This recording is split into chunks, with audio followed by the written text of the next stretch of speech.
Hi everyone, my name is Luong and I'm a master's student in Global Prosperity alumni.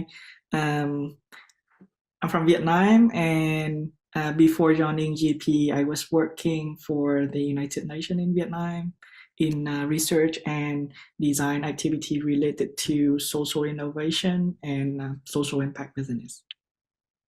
Thank you. Maureen, can you please introduce yourself? Yes, hello everyone. My name is Maureen from Kenya. I'm a recipient of the Commonwealth Shared Scholarship, and I previously worked as a in a management consulting firm, supporting entrepreneurs and deploying capital into businesses in East Africa, but also across Africa. And we'll talk a little bit more on our program and the program that I was on, which was Prosperity, Innovation, and Entrepreneurship. Thanks. So as you can see from the slides here, the focus of today's session, so we will run a series of open day events in the upcoming few months. But as you can see from here, the theme of today's session is on scholarships, specifically to introduce you about what kind of scholarship opportunities we offer here at both the IGP, the Bartlett School Faculty of the Built Environment, as well as UCL. And there are some UK-wide scholarships that are open to students.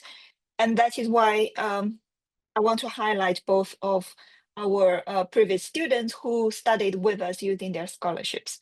So, and they will give more detailed introductions about their experience, and you're very welcome to ask any questions using the Q&A function if you have anything related to their specific experience.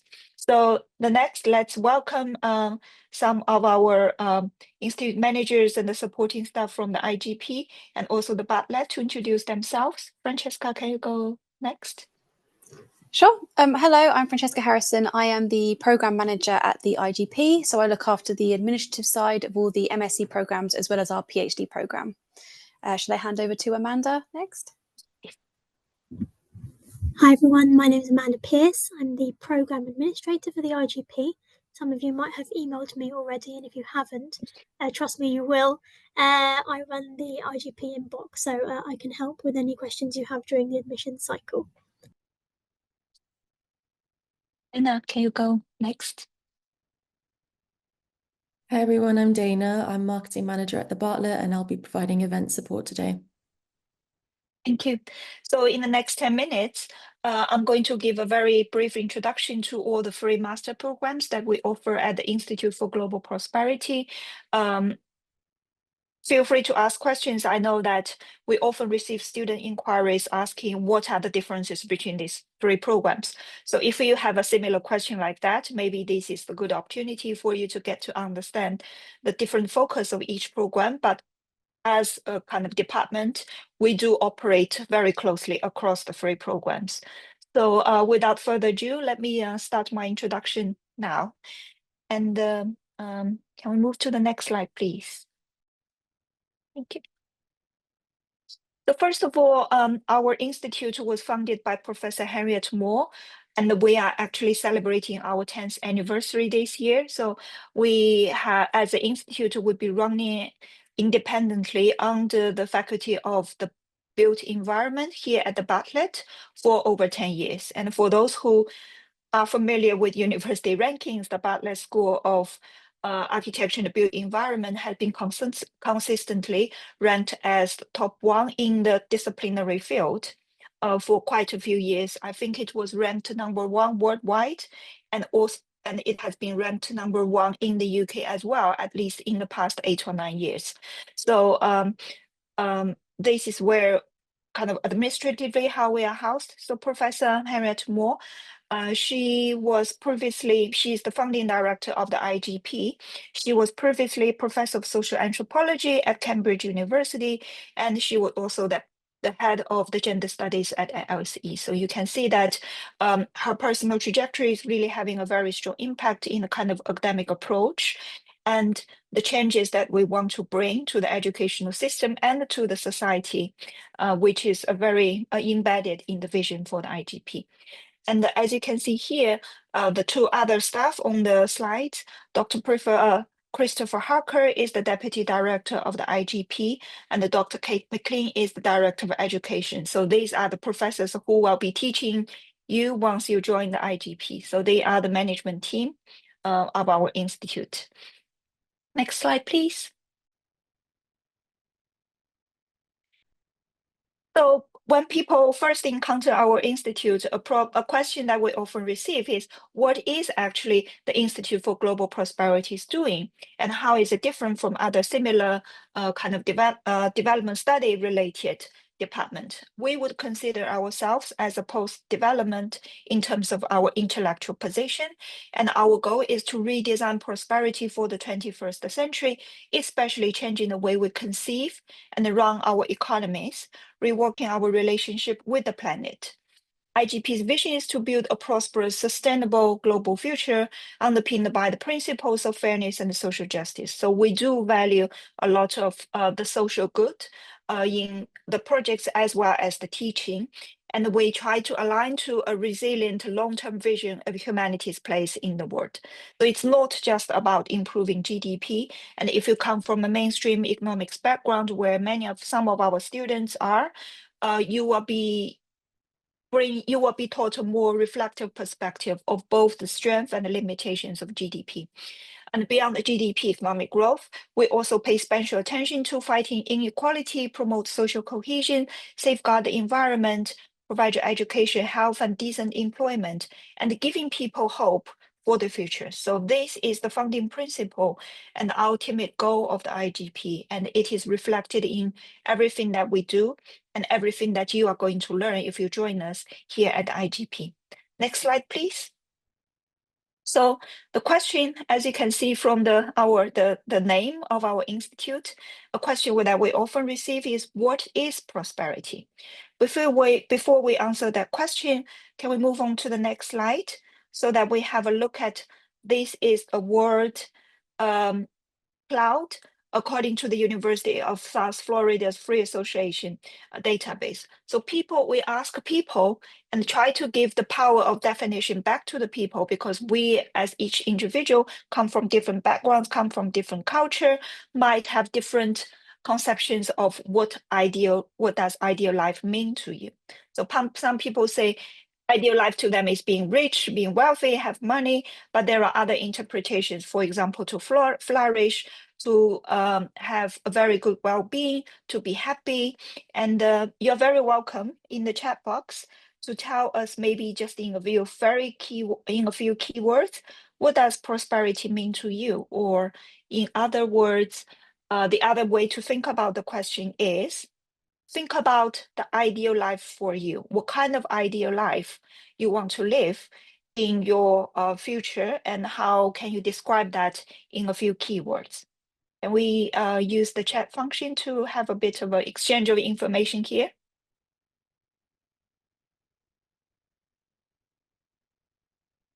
Freedom of expression, yes, that is something that is related to fundamental rights as human beings living in the world, that's beyond the GDP. Healthy career and the personal life, yes. Tranquility and safety, healthy. Yes, as you can see thank you very much for your answers.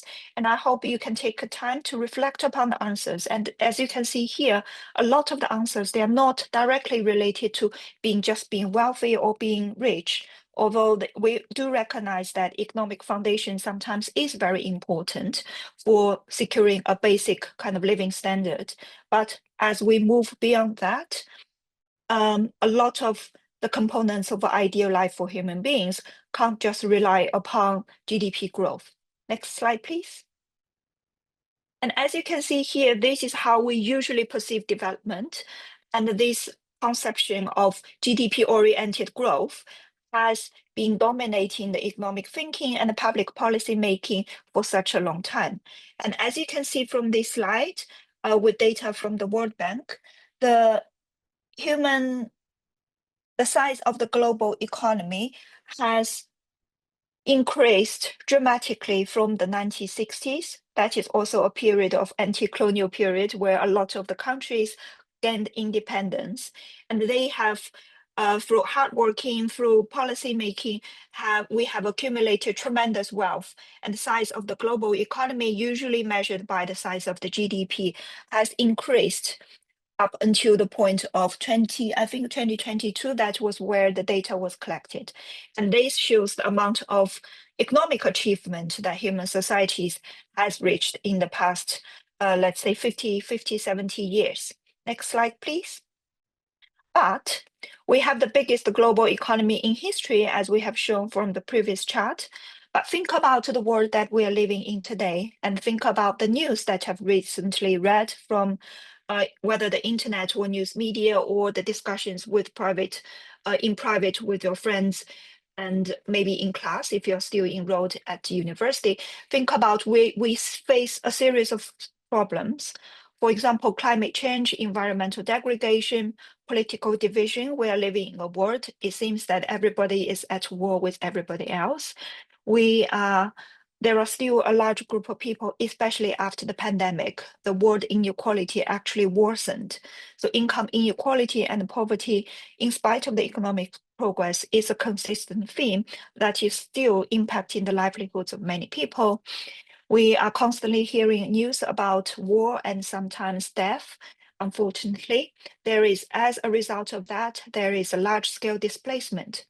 And we, even in countries like UK, where you would traditionally think it is a developed economy, we still see deficiencies in health, education, good quality jobs, public services. So to put them together, I think it is time to ask ourselves, is more economic growth the solution to these problems? And as we are standing at this point of history today, we feel the limitations of the economic focus only development trajectory that we've been adopted. But it feels like there is an urgency that we rethink about public policy making and try to understand how we can redesign our public policy approach, our social policy, so that the different dimensions of the society are taken care of at the same time, rather than focused and being so obsessed about wealth accumulation. Next slide, please. And that is where I want to introduce some of our research projects. So because we have the word global in our institute's title, I want to showcase how our research and our teaching do draw from the experience of staff working at different parts of the world, especially in collaboration with the communities. So we have the prosperity collaboratories in the UK, especially East London, since before the Olympic Games, where a lot of regeneration is happening in East London, but we want to make sure the local communities have a voice in the process. We have a laboratory in Lebanon, which unfortunately has been the focus of international news headlines in recent years, but we've been working with them way before the current kind of conflict broke out to a large scale. We have laboratories, and our Lebanon projects primarily focus on the displacement caused by the constant conflict in the area. And in Africa, we do have quite a few laboratories in different countries, and the primary focus of the African project is to focus on the natural capital and the natural resources, how we protect the environment as Africa develops. So that is part of a focus of the African collaboratories. Apart from that, we recently, I think 2 years ago, we launched the Asia Prosperity Hub, and I'm one of the co-leaders of Asia Prosperity Hub, where we rethink about all kinds of problems related to Asia. As you can see here, this is a slide from the gender-related series that I organized 2 years back. We also have another series focused on rural-urban migration, which is a big theme in Asia. We also talk about, for example, politics, talk about how we have different understandings of prosperity in the Asian context, rather than trying to adopt this one-size-fits-all universal definition of prosperity. So this is our research. We're proud to say that our teaching here at the IGP is really driven by the cutting-edge research that we are doing from across the world. Next slide, please. And last year, we also launched the UCL Citizen Science Academy. So because it's quite new, many people might have not heard about it, but this is what I would call the cutting edge methodology of our time. And as to quote our director, Professor Harriet Moore, this is the most significant change in what universities do since they admitted women. So the basic concept between the Citizen Science Academy is that we want to work with communities, work with people who will be impacted by policy making process, but this time, instead of treating them as subjects of policies from a top-down approach, we would want to get them involved in the policy making process, would train them to be social scientists. We would get them involved in the policy making process so that their voices are heard and their needs are reflected in the public policy that is introduced to whatever communities they're living in, so that the people who are impacted by policy have a say in the policy making process. In other words, you can understand it as a bottom-up approach in trying to bring in changes to the key stakeholders in the policymaking process. It is also important part of our effort to make university education more accessible to the general public, because this is an opportunity when we recruit these citizen scientists, not only are they paid, so they are not working for us as volunteers for free, which can be controversial in many developing context. We offer full-time jobs. We offer paid jobs for them, and also give them certificates if they stay with us for a long time, so that people who have never received a formal education in the university before can obtain a kind of UCL certificated documentation to prove their technique and their knowledge in the policymaking process. And we hope this document can help them embark on their future life much easier. So this is both a cutting-edge social experiment in terms of methodology, but also in terms of reflective about the role of university and how we can make new university more publicly accessible to the general public. Next slide, please. So next I'm going to, here we also have the Fast Forward 2030, which is a network of young entrepreneurs who are trying to use business, because you might be familiar with the concept that, people do business for profit. But we want to re-challenge that assumption and think about people who want to use the business, especially it can be social entrepreneurs, but it can be other forms of business to change the world we are facing in. So we want to try to bring an ethical and social public value generation aspect to the business activities that we are seeing around the world today. And the Fast Forward 2030 is a network of young entrepreneurs. Next slide, please. So in the next few minutes, I'm going to give a very brief introduction about the free master programs that we offer.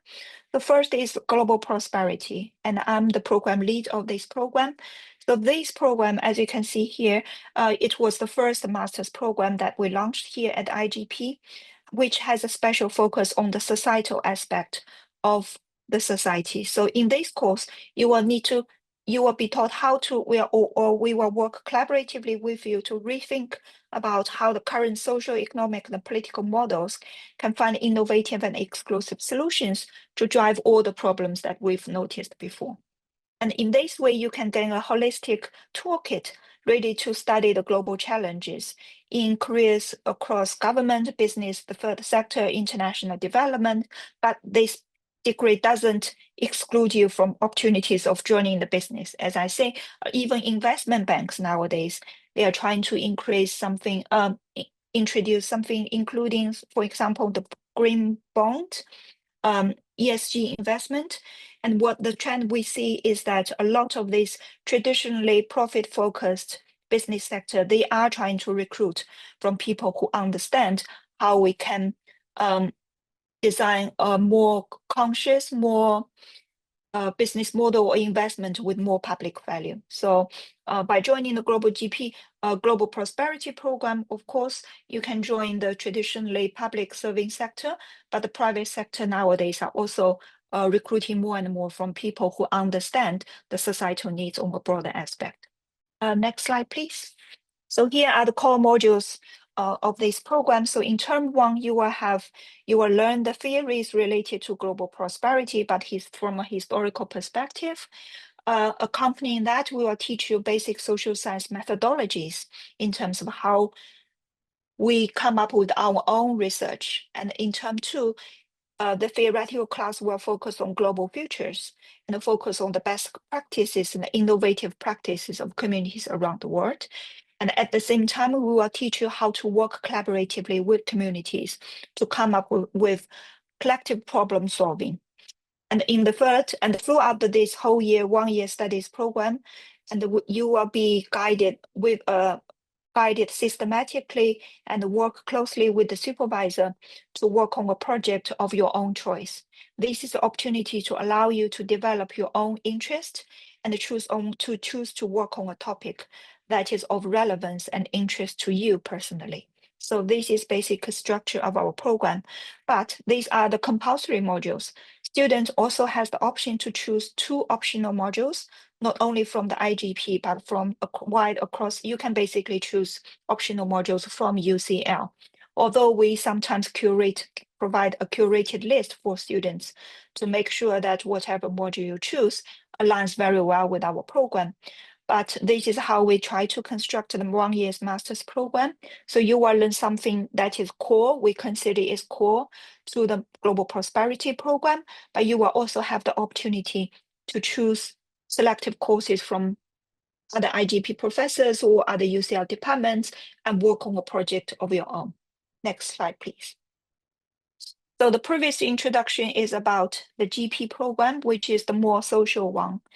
So traditional broader social sciences, it's aligning with that disciplinary tradition, but we do welcome students from different backgrounds. So we don't limit in terms of what kind of academic background you come from. We welcome applications from all disciplines. The next, very similar to the course structure of GP, but this program called Prosperity, Innovation, and Entrepreneurship. And as you can see very clearly from the name, has an entrepreneurship focus. And in this course, you will become one of the new generation of global leaders and entrepreneurs. And most of the students who apply to this course usually have some entrepreneurship experience themselves already. So you will be working with like-minded people and study the concept of transformative entrepreneurship, which involves the development and implementation of innovation not only in terms of social concepts, but in terms of how you run the business, how you design the business, and also the ultimate goal of your business. So address the causes and the consequences of environmental degradation, economic inequality, and social injustice. And as I say, this is not a traditional business school program. It has a strong focus on using entrepreneurship to solve social problems. Next slide, please. And as you can see here, this is the core modules of the PI program. And it is very similar in the sense that in each term, students will learn a theoretical module related to this topic and also a methodological module. So we have transformative entrepreneurship and prosperity in term 1, accompanied by a research method module. And in term 2, you will learn the transformative entrepreneurship and in terms of how to design a project, accompanied by a more methodological module called connected innovation. And throughout the whole year, just like the GP student, you will choose a research project of your own, and you will be supervised by a supervisor related to your topic. Can we go to the next slide, please? So the third master's program that we have at IGP is called PPP, Triple P. And this is program that with a focus on ecology. So on this course, you will be equipped with the knowledge and skills to create sustainable prosperity for all of nature and humanity.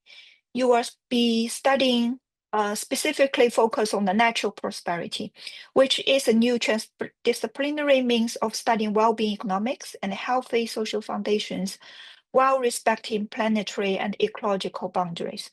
So for many time, I think especially in the 70s, when a lot of countries are catching up, they kind of made a trade-off between economic development and the ecology, where a lot of people are adopting this very extractive economic model, where on the one hand, the economic is growing, on the other hand, you face a lot of social and natural capital degradation in the process. So this is a program that teaches you how to enact transformative systems level change through collaborative multitask and multi-scalar partnership and building a future for both people and the planet. So the focus of this program is really to move away from this human-centered approach of understanding prosperity and try to bring in the consideration of nature and also the system that we live in as a whole. Next slide, please. Yeah, very similar course structure. So in both terms, you will learn a theoretical module related to prosperity and the planet. So in term 1, it's called Prototyping Natural Prosperity. In term 2, the theoretical module is called Prosperous and Inclusive Planetary Futures. So these are the theory modules related to PPP related to natural prosperity, accompanied by 2 research methods in each term. And again, very similar, you will be able to conduct a dissertation of your own choice. But to summarize, if you are unsure what is the difference between these 2 programs, I hope you have a better idea now. The GP1 is more focused on the society, the social side of prosperity. The PI program is more focused on entrepreneurship and innovation related to business. The PPP program is more focused on the planet and the natural capital. So these are the 3 focuses of the programs that we offer. But as I said, because we are very very close department, so different programs and professors do work closely with each other. So you will be able to, for example, choose modules that you're interested from other programs once you join us. Yeah, so I think that is the end of my presentation. And the next, we will invite Amanda to talk a bit more about the scholarships that's available. Thanks, Yuan. I'm going to try and run through these. There are quite a few of them. I think Dana very kindly is going to paste the link in the chat to our IGP scholarship page. So if any of this isn't clear, you can go and look on that webpage and take a look. All the information will be there. So just generally for all international students, there are a few scholarships we'd love to highlight. One of them being the Achieving Scholarship. That's a fully funded scholarship which covers flights, accommodation and course fees. This scholarship closes very, very soon on the 5th of November, so you don't have much time left to apply for this one. We do recommend applying as soon as possible. There are 160 eligible countries, so take a look at their website to check your eligibility. And I know that UCL will also contribute 20% of tuition fees to scholars who are fully funded by Achieving. Next, we have the Commonwealth Shared Scholarship. This will cover fees, fare and personal maintenance. The website will update itself shortly to let you know which programmes will be eligible, so keep an eye on that. Unfortunately, this will not be eligible for part-time study, and the deadline will likely be mid-December of this year. So again, keep an eye out for that one. We also have the Snowdon Masters Scholarship. This is for UK domiciled and international students, so this one's eligible for everyone. However, you do need to identify as having a disability. There are different sort of forms of this scholarship available. That's grants and scholarship. So again, just take a look at the website. And the deadlines for these come up towards the end of the admission cycle. They do describe themselves as kind of a last stop shop. So check that one out in July and September, very much towards the end of admissions. We also have the UCL Global Masters Scholarship. That's a £15,000 fund towards your studies. I believe there are about 85 of these available per year, and all UCL postgraduate taught courses are eligible. You need to be an international student from a lower income background to be eligible for this one. I don't think the new cycle has opened yet, but keep an eye on the website. The deadline will likely be in early May. Can I have the next slide, please, Dana? Thanks. So for those of you who are based in Africa, we'd like you to keep an eye on the Bartlett Promise Sub-Saharan African Master Scholarship, which is a mouthful. That one covers full tuition fees, flights, English language tests, costs, any health costs, plus you get an annual allowance of the very specific £16,008. So this one's an amazing one if you can get it. You'll need to check your home country's eligibility on the website. This is eligible for all PGT courses, so anyone that we offer at the IGP, and the deadline is the 28th of March 2025. However, bear in mind for this one, you'll need a full offer by the time you apply. So make sure you apply for your chosen programme nice and early. We also have the Great Scholarship for Nigeria. Successful applicants will receive £10,000 towards tuition fees. There are some requirements of recipients of this scholarship to attend various networking events, and there are some sort of British Embassy ambassadorial roles that you'll need to partake in. So do check that out before applying in case that you're not interested. Next slide, please, Dana. So then we have the Bolashak Kazakhstan Scholarship. So these scholarships are actually offered by the Kazakhstani Ministry of Education, but successful masters applicants will receive a 10% contribution by UCL towards their fees. Same for the Oman Embassy, Royal Thai Government and Turkish Embassy scholarships. So eligibility of the courses will be decided by these countries and their institutions. But if business is listed as a priority subject for any of these, then maybe prosperity, innovation and entrepreneurship might get you a better chance of securing a scholarship. The Great Scholarship, this is the same as the one for Nigeria, but it's also eligible for individuals from India, Bangladesh and Malaysia. It's £10,000 and there might be some events and ambassadorial roles involved in this one. Finally, we've got the UCL India Excellence Scholarship. This is obviously for students from India. It's £5,000 towards any postgraduate tours programme at UCL. Deadline will likely be in February 2025, although the cycle has not opened yet.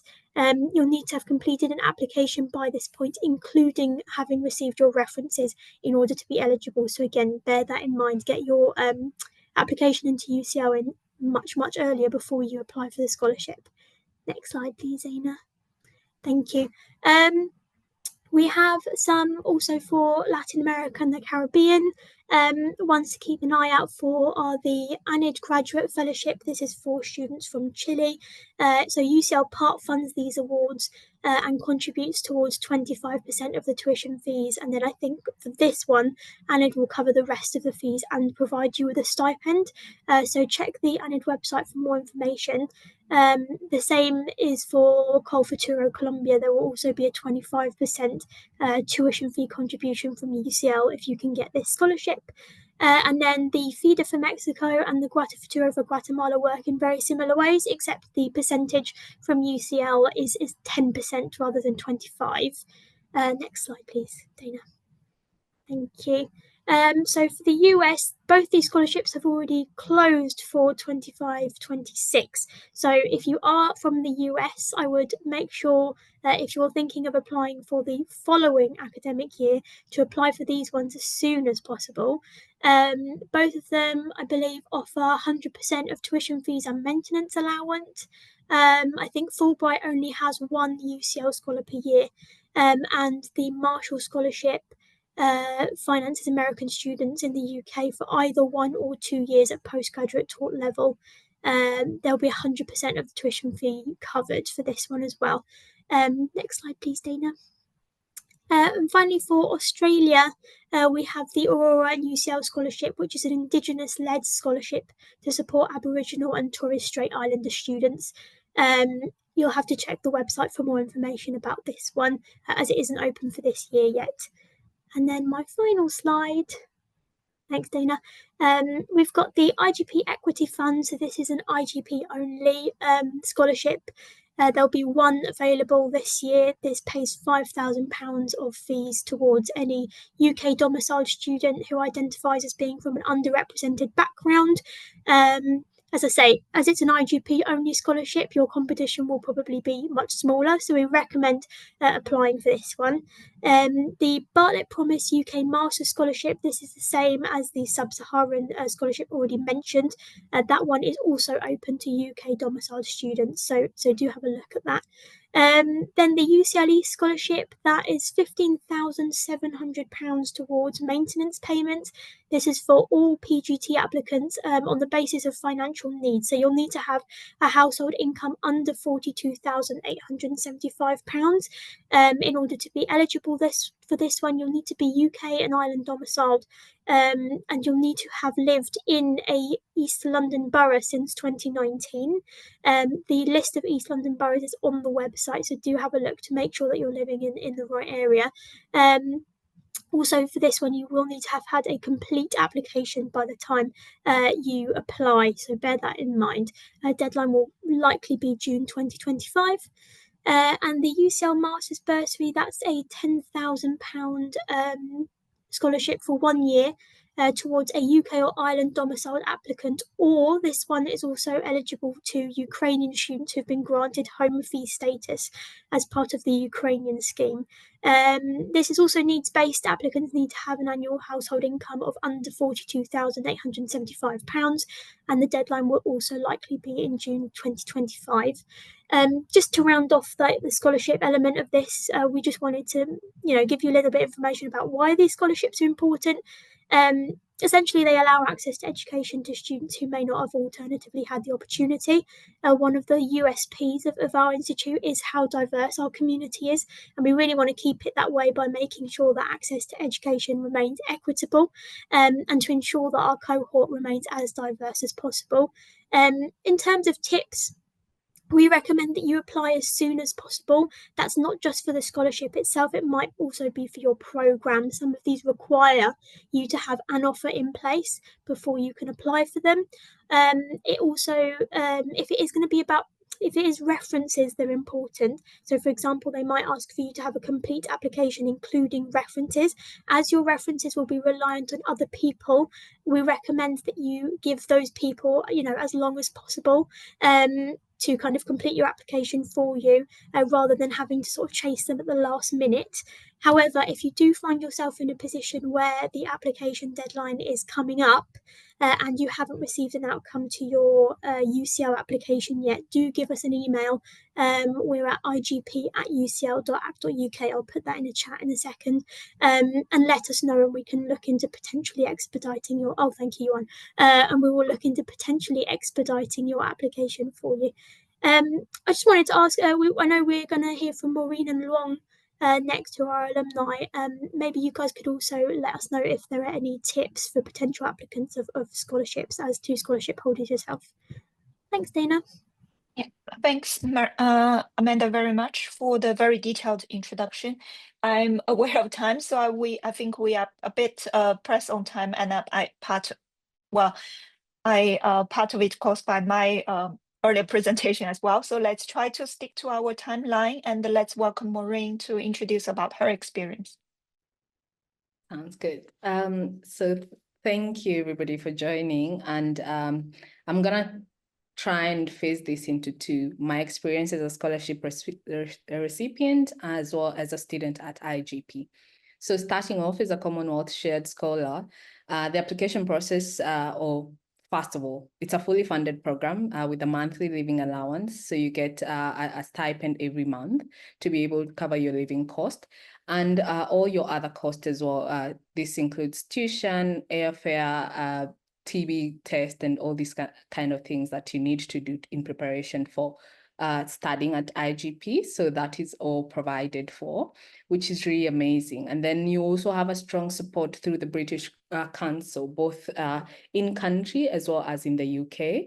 And I'll show you pictures of events that the British Council will either organize or, and one of the pictures at the bottom there is from an event at the pre-departure briefing that you get in country. And this prepares you for a life in the UK, but also just tips and things that you should be able to use to navigate life once you're in the UK.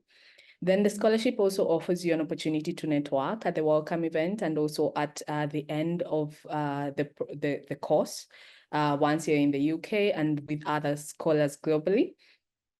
But then I wanted to give a few tips in terms of the application process, but also talk a little bit about the journey. So when I started applying, or when I applied for this, as mentioned, the deadline is around mid-December, but usually starts around late October. So you have to have your application ready. And mostly what you need to do is you need to definitely highlight your impact and your developmental impact, especially with the Commonwealth Shared Scholarship. It's mostly about development impact.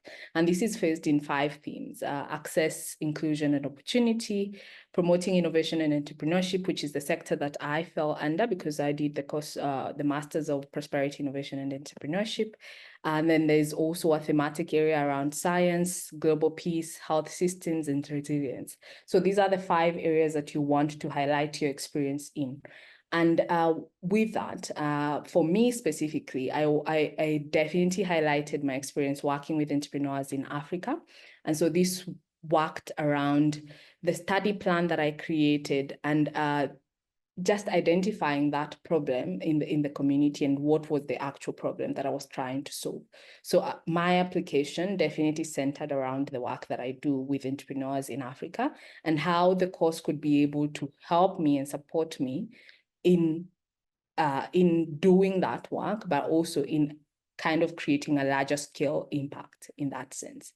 Then I was also able to highlight my volunteering experience. I think one of the tips is definitely, if you have volunteered in many organizations, if you have volunteered anywhere, your volunteering and leadership experience in your community is very important, and it's very good to detail that in like a large extent. Just be able to express yourself in terms of what you've been able to do in your community and what kind of leadership roles that you've also had in your community, because then this sets you apart from any other application.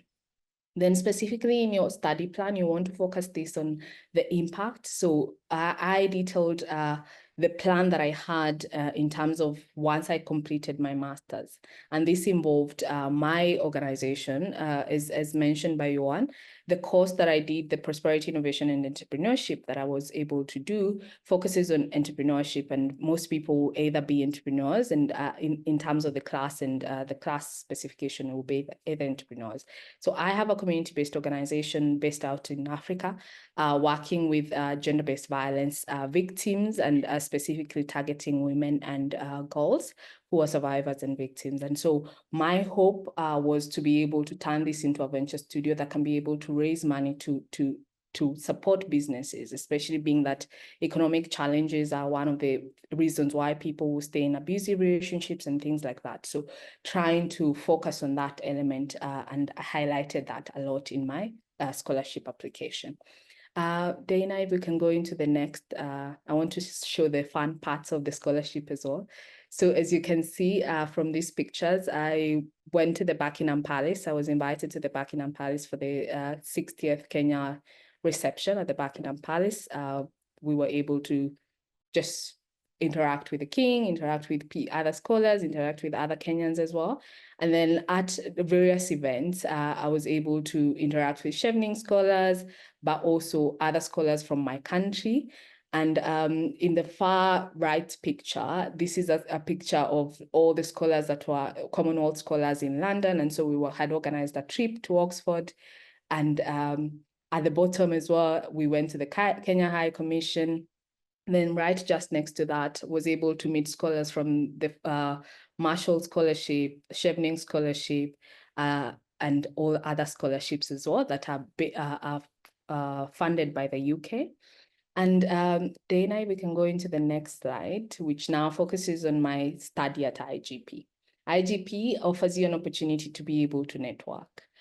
And it focuses, or rather, I have been able to create friends, lifelong friends, amazing friends.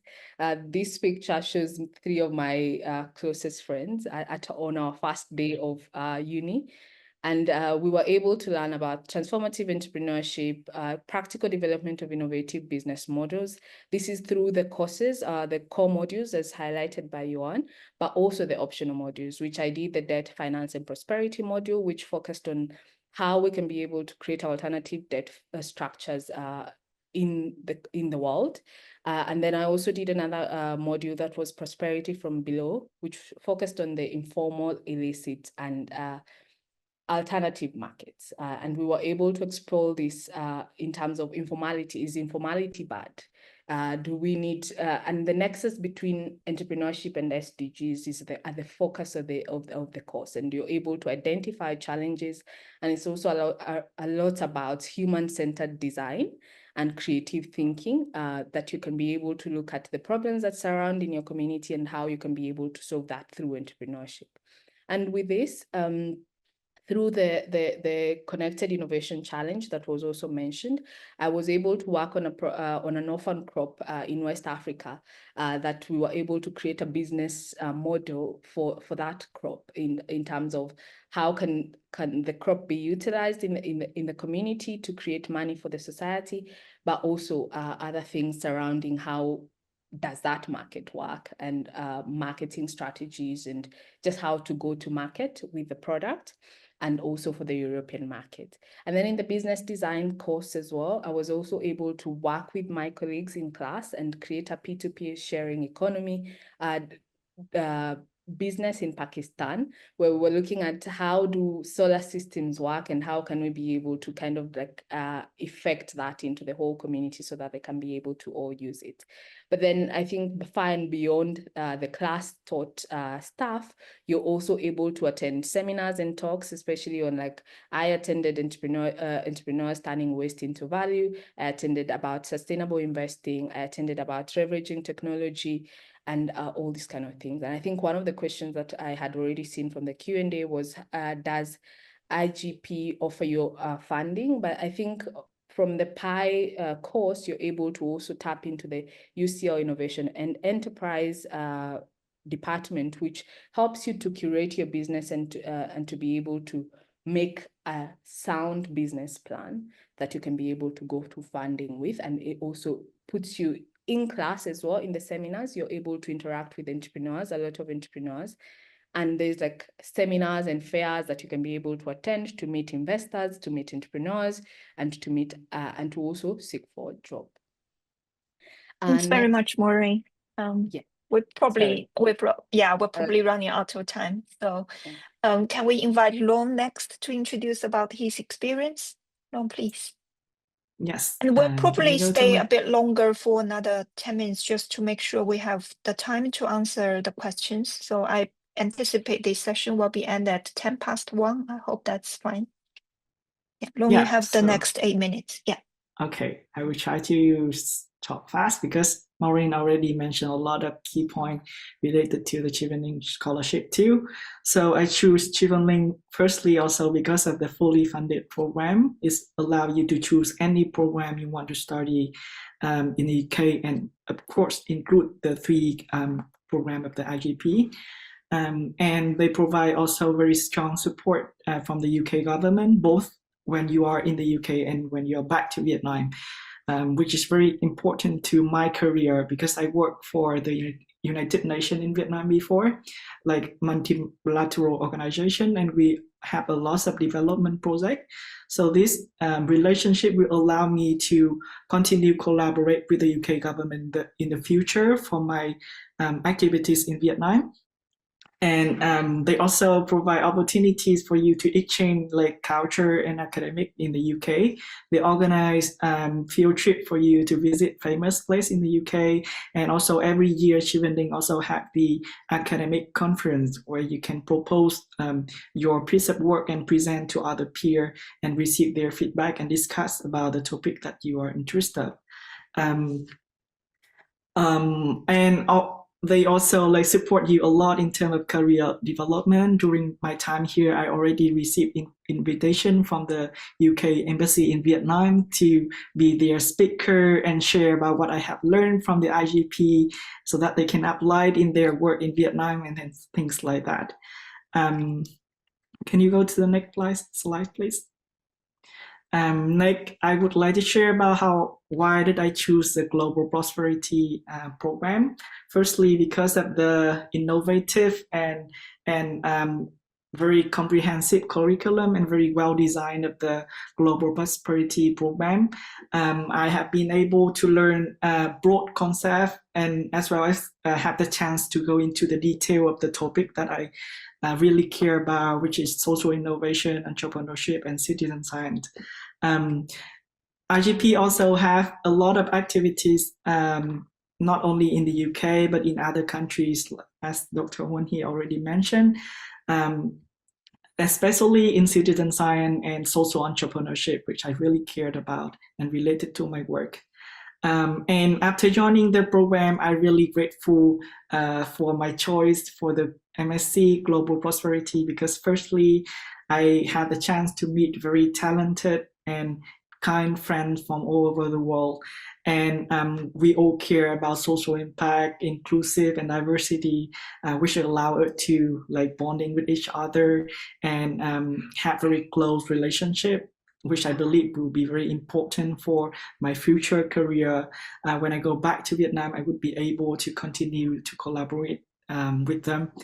And also, I also want to mention that IGP had very dedicated and supportive staff. You can meet Amanda, Francesca, and Dana here. I really received a lot of support from them during my time here in the UK, both for my academic and my personal circumstance, so that I can really enjoy my time in the UK and achieve my academic goals. IGP also have very passionate and critical lecturer. I really enjoy their teaching activities, and I think I'm also inspired by their passion. I can see their passion when they share the knowledge with us, and they also very critical. They invite us to look at problem from different perspectives, so that, because I know like there's no like one size fit all perfect solution for all the problem that we are facing. So I think this is really important to me, and it's allowed me to go really deep into the problem. Can you go to the next slide, please? I also want to mention the opportunities I get while studying at IGP and at UCL. Firstly, UCL provide really innovative and very good learning facility and environment. I see a picture of a robot I meet in the campus. One day when I walk into the campus, and the robot brings some kind of snacks for us, and it's really crazy. Funny stuff. And UCL also have very good learning facility. I have a picture of the student center here, which open 24 hours, 7 days a week. I often go there, and they have computer, really large desk and canteen for you to study for a long time. And UCL also provide a lot of activities and societies. We have a picture here joining the prize in London, one of the biggest prize in the world, and to learn about the diversity and inclusion in the UK. IGP also provide opportunity for me to join an international academic exchange program in Paris, which I was able to meet other students from other departments, and we learned about inclusive product design at the University of Paris. And we have also a lot of opportunity to visit very famous place in Paris, and really immerse ourselves in the culture there. Next, IGP also provide opportunity for me to do a placement with the Newham Council, the local council here, so that I can apply the knowledge that I've learned from the program into a real world problem, and learn about the issue in the UK here and compare with the issue from my home country in Vietnam. So I'm saying that whatever your interest is, I believe you will find your community and you find something to join at UCL and IGP. Can you go to the next slide, please? And the final thing I want to mention and also highlight is a student community at IGP. I really like all my friends here. They are very kind, very cute, and all care about like inclusion and social impact. And we have great activities together, go outside in the sunny day and go to the pub after study and things like that. Especially when you are living in London, there's a lot of activities for you to try and experience with your peer. So I hope that if you choose to join IGP, you have great experience and great friends, as I have during the last year. That's all from my experience.